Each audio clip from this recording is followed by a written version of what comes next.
అమ్మా కుండ కొనుక్కొచ్చిన. ఏంది గింత సేపా పోతే? ఏమన్నా పని చెప్తే అటేనా ముచ్చట పెట్టుకుంటే కూర్చుంటావా? నేను ముచ్చట పెట్టుకుని కాదు, మన ఎంఐజీలో కుండలు తయారు చేస్తారు చూడు, ఆడిపోతే అసలు ఎంత గిరాకమ్మా ఈరోజు. మరి ఈరోజు అందరు కుండల్లో అది చేసుకుంటారు కదా. మస్తు పిట్టన పిరమున్నాయి. అది కాకుండా ఏమైంది తెలుసు, ఒక ఆమె వచ్చింది మన ఛానల్ని చూస్తుందంట. నేను ఏడిపోతే ఆడికొచ్చి వెనకాల నన్ను తీయకపోయినావు పక్కకు నిలబడి ఫోటో మాట్లాడినమ్మా, ఫోటోలు తీసిన, వీడియోలు కూడా తీసిన. ఇంకా అక్కడికి వచ్చిన వాళ్ళు పాపం ఊరికే బేరం ఆడుతున్నారు. ఈ రోజే కదా పాపం వాళ్ళు కూడా సంపాదించుకునేది.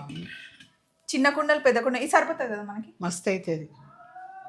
సో అన్నీ రెడీ అయినాయండి. ఇది ఎందుకు తెచ్చాను అంటే, ప్రతి సంవత్సరం మేము కుండ నీళ్ళే తాగుతాము, ఫ్రిడ్జ్ నీళ్ళు తాగమన్నమాట. ఈ కుదురు పెట్టినప్పుడల్లా పాడవుతుంది, ప్రతి సంవత్సరం 2 మార్చాల్సి వస్తుందని ఇది తీసుకొచ్చా.